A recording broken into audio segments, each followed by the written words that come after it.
Bom dia, pessoal. Nós vamos corrigir aqui hoje a questão 21 do Caderno Azul do Enem de 2022. Essa questão que está aqui do lado. A primeira coisa que nós vamos fazer é dar uma lida e uma comentada aqui no texto. Eu sei que é muito comum os professores de ensino médio, na hora de trabalhar com as questões do Enem, falar para vocês lerem o enunciado primeiro. Isso não está errado, não.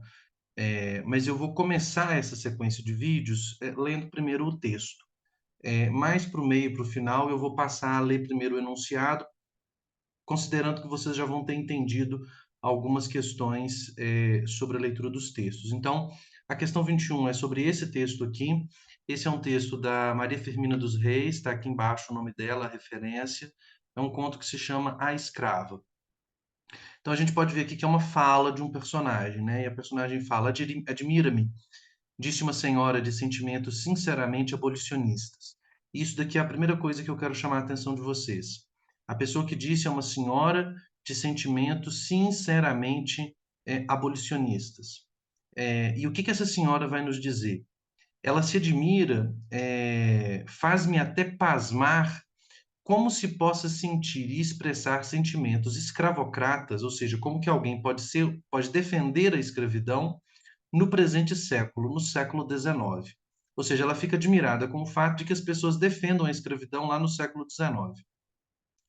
O que está implícito aqui no que ela está dizendo é que o século XIX não combina com a escravidão. Ou seja, a escravidão não é mais aceitável no século XIX, né?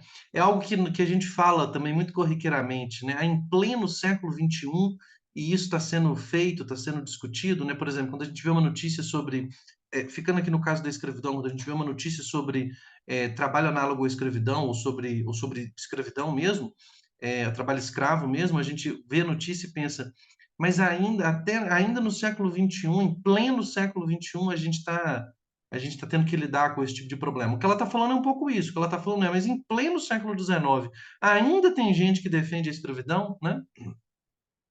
É, Ela não disse ainda por quê, né? Agora ela vai dizer por que que ela se admira com o fato de que, em pleno século XIX, alguém ainda defende a escravidão. E ela fala: a moral religiosa e a moral cívica aí se erguem e falam bem alto, esmagando a hidra que envenena a família no mais sagrado santuário seu, e desmoraliza e avilta a nação inteira.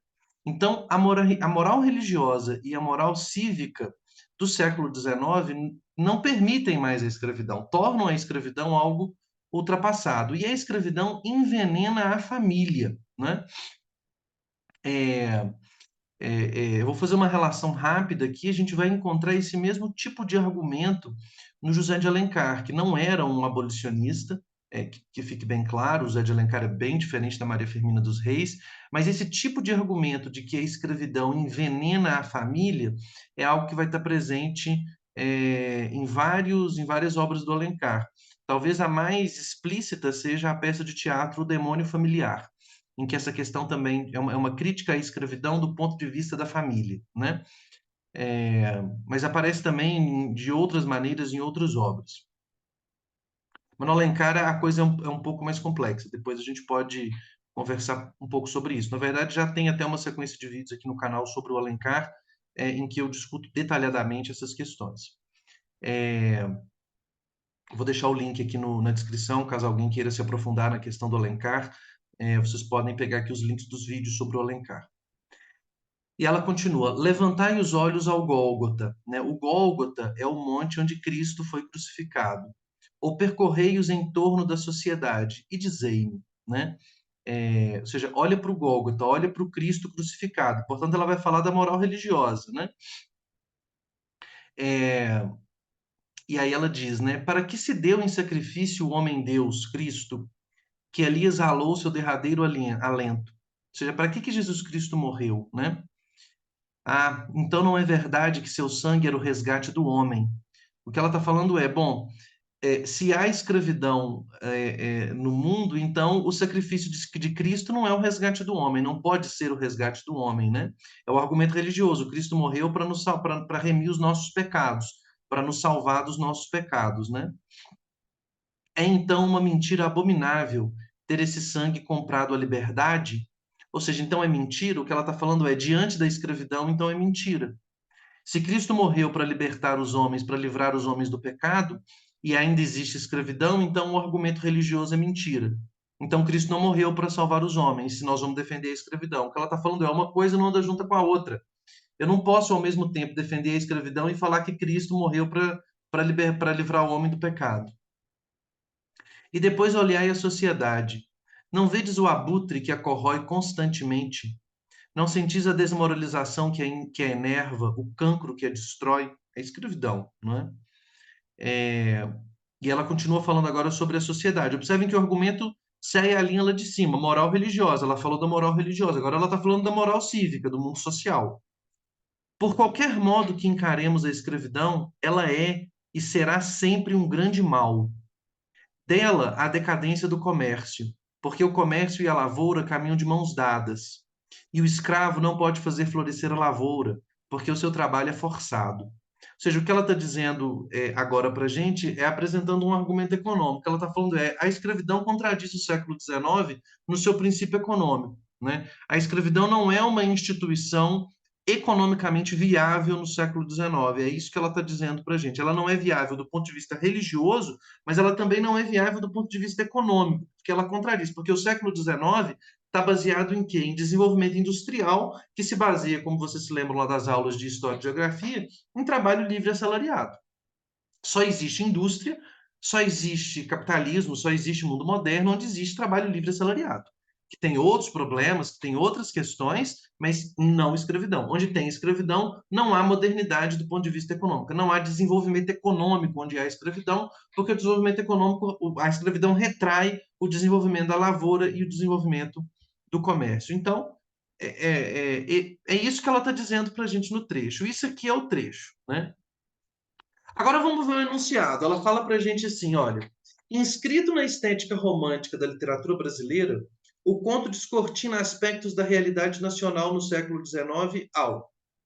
E aqui, isso é uma coisa muito importante que eu quero que vocês sempre pensem quando vocês estiverem olhando para o enunciado. O que o enunciado afirma e o que o enunciado me pergunta? Nesses enunciados do Enem, isso nem sempre vai ficar claro, porque nem sempre vai aparecer um ponto de interrogação. Mas o que o enunciado está dizendo e o que ele está perguntando? Então, ele está dizendo duas coisas. Ele está dizendo, primeiro, esse é um texto do romantismo brasileiro, ele está inscrito na estética romântica. Ponto. Esse é um texto do romantismo. A segunda afirmação que ela faz é: o conto descortina aspectos da realidade nacional no século XIX. Ou seja, o conto descortina aspectos da sociedade brasileira. O que ela está me perguntando? Como que ele faz isso?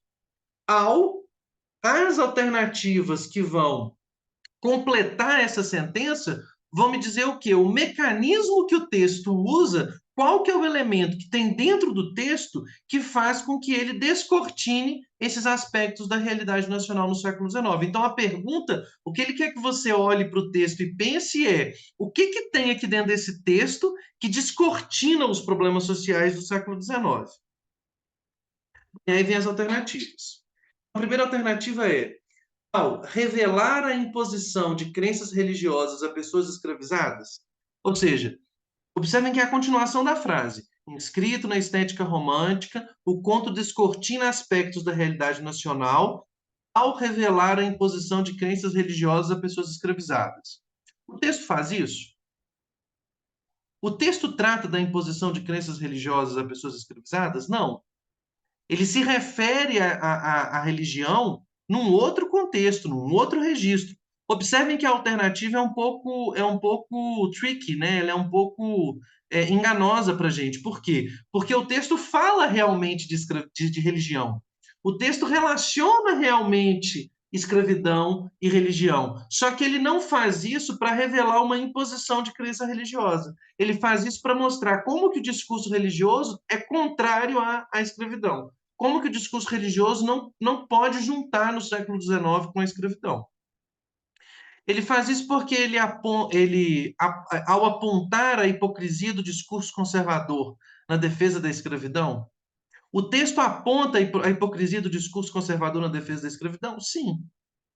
Ele nos diz que os valores do século XIX não condizem mais com a escravidão. E, portanto, afirmar esses valores, se você é um homem do século XIX que afirma esses valores, que afirma os valores religiosos do século XIX e que afirma a questão do desenvolvimento econômico no século XIX, você não pode se defender a escravidão.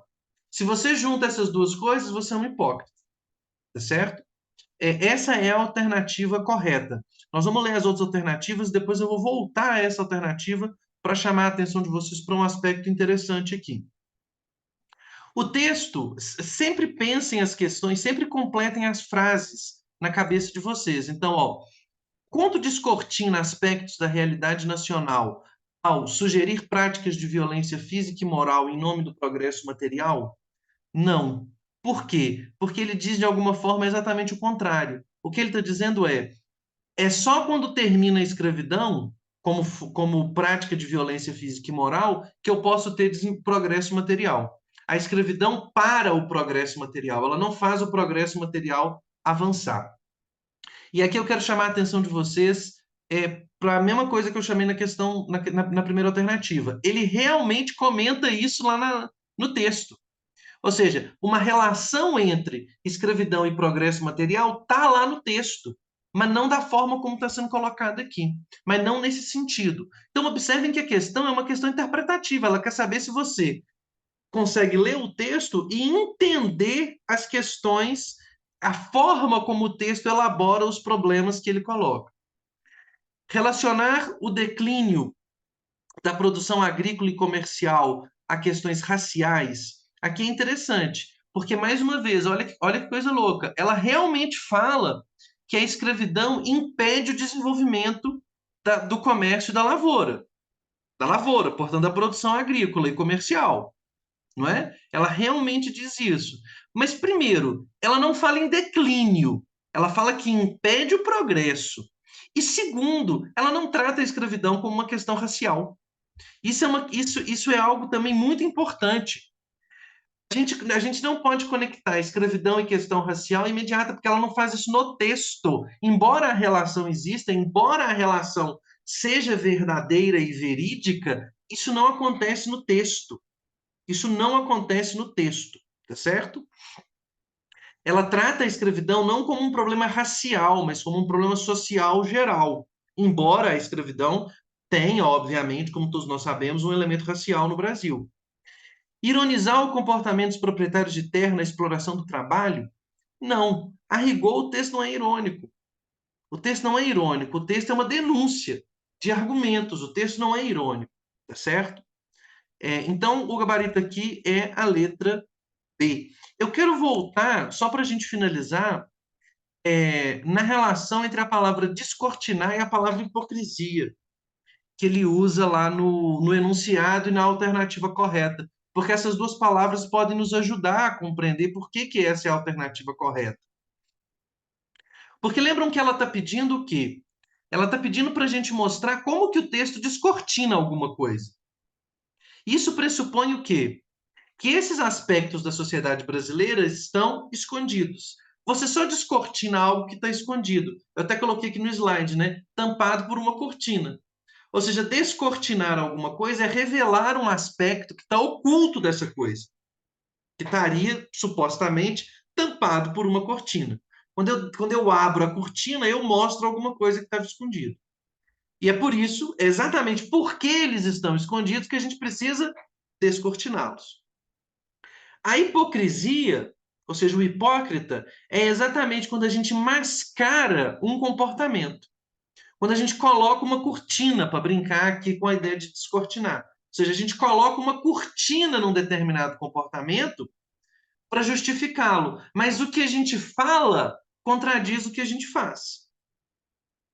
Esse é o hipócrita. O hipócrita é aquele que fala algo e faz outra coisa, que se contradiz entre a sua fala e a sua ação. Portanto, o hipócrita é aquele que tem um discurso e que tem outra ação. O que ela está fazendo para descortinar? Ela está mostrando que o discurso não junta com a ação, que o discurso se contradiz, certo? Por isso, apontar a hipocrisia de alguém é uma forma de descortinar o verdadeiro comportamento daquele sujeito, tá certo? Então, é muito importante prestar atenção nessas ideias, né? Então, o que a questão me pede é sobre o que descortina. E na hora que ela me fala como que ela está descortinando? Ela está descortinando porque ela está apontando uma hipocrisia. E aí ela revela algo que não estava evidente, tá certo? Nenhuma dessas outras alternativas tem essa ideia de, de revelar algo, algo que estava escondido, tá certo? Então vamos ficar por aqui. No próximo vídeo nós vamos resolver mais uma questão. Agora, no próximo vídeo, a questão 23 do caderno azul do Enem. Espero que vocês tenham gostado. Qualquer dúvida, qualquer coisa, podem fazer os comentários aqui. Até mais, pessoal.